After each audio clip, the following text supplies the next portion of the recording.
આજે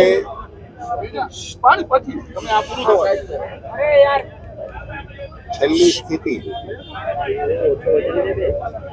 dead બોડીના DNA કેટલા આવ્યા છે, કેટલા બાકી છે, કેટલો સમય લાગે એવું છે અને એમની શું સ્થિતિ છે એનો સ્ટોક લેવાના આશયથી અમે અહીંયા આવ્યા હતા.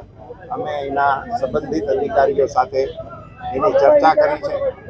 અમારી માહિતી પ્રમાણે 17 ડીએનએ ટેસ્ટ અહીંયા પહોંચી ચૂક્યા છે અને એની આગળની વ્યવસ્થા એ પ્રોસેસમાં સ્થાનિક તંત્ર દ્વારા ચાલી.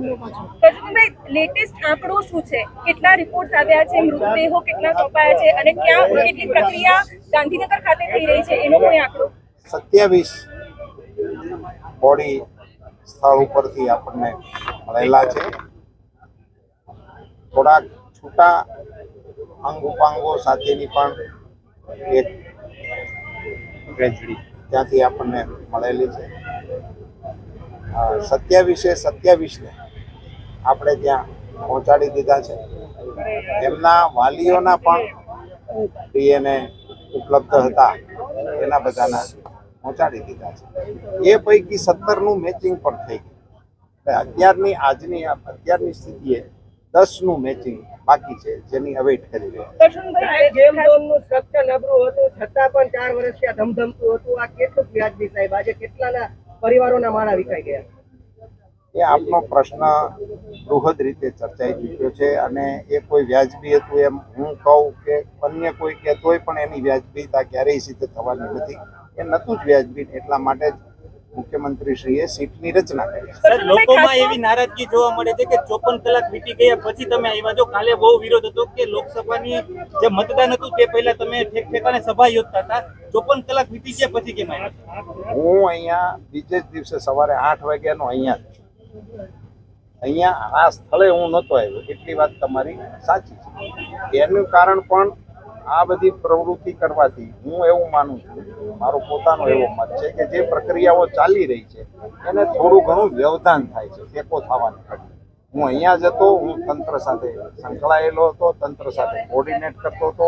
અહીંયા આવનારાની સાથે પણ હું પ્રત્યક્ષ જોડાણેલો હતો અને એમની સાથે બધાની સાથે સંપર્ક કરીને એનું કોર્ડિનેશન સારી રીતે ચાલે એ હું પહેલે દિવસે અહીંયા હું સીએમ સાહેબને રૂબરૂ હું જ મળ્યો હતો અને આપના લોકોએ મારી બાઇટ પણ લીધી એમ્સમાં. સર, સાહેબ, હળની લેખની વાત હોય, તક્ષશિલાની વાત હોય, એની વાત હોય, એસઆઈટીની રચના થઈ, 2-4 લોકોને સસ્પેન્ડ કરાયા.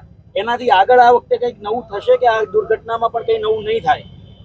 આપણે એવી અપેક્ષા રાખીએ છીએ અને મારો પોતાનો એવો નમ્ર મત છે જે પ્રકારે મુખ્યમંત્રી શ્રી પોતે એમાં ઇન્વોલ્વ થઈ અને જે રસ લઈ રહ્યા છે અને અત્યારે ડે ટુ ડેનું એ મોનિટરિંગ એમની ઓફિસ દ્વારા જે થઈ રહ્યું છે એ જોતા મને એવું લાગે છે કે આમાં દાખલો બેસે એ પ્રકારની કાર્યવાહી અવશ્ય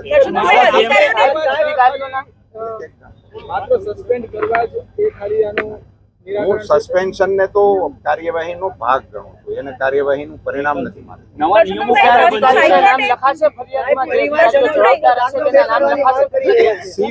સીટનું પરિણામ આવ્યા પછી આપણે નવા નિયમો ક્યારે બનશે?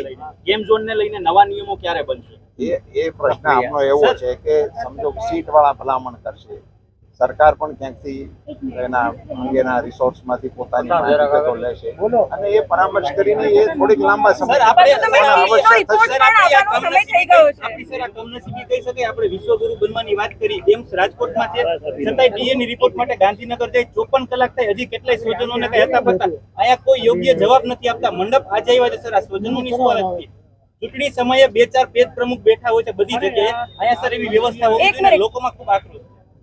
તમારી વાત સાથે, તમારી ફરિયાદ સાથે હું સંમત છું અને આવી આકસ્મિક દુર્ઘટના એ કોઈ અપેક્ષિત હોતી નથી અને આના ઘણા બધા પરિમાણો હોય છે અને એને કારણે વ્યવસ્થાની અંદર નાની મોટી કોઈ ક્ષતિ રહી ગઈ હોય તો એને મોટી ભૂલ તરીકે નહીં જોતા, એને પ્રોસિજરલ લેબ્સ તરીકે ગણી અને ધ્યાનમાં આવ્યું એટલે તરત કરવા માટેનો પ્રયાસ છે. પરશુરામભાઈ, SIT નો રિપોર્ટ પણ આવવાનો છે. SIT નો રિપોર્ટ પણ આવવાનો છે. તૈયારી છે, તમે કેવી રીતના એમની મદદ માટે હાલ અને તૈયારી SIT નો કરી રહ્યા છો? રિપોર્ટ પણ આજે આવશે.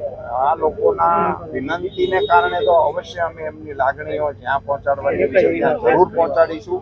એ ઉપરાંત અમે એની લાગણીને અનુરૂપ एक्शन आवे ये दिशा ना प्रयास। सर पर ये इतने टाइम से चल क्यों रहा था जब पता था कि गेम जोन में बेसिक फायर सेफ्टी मेजर्स भी नहीं लिए गए? तंत्र ने इसका क्यों कुछ सोचा नहीं इसके बारे में कि ऐसी बड़ी दुर्घटना हो सकती है? कितने बच्चों की जान गई है, हमारे बच्चे थे। मैडम इसके लिए ही तो सीट की रचना हुई, वही ये सारे सवाल के जवाब पर वो क्या ढूंढेंगे। करेंगे अब? वो बच्चों की जान का क्या?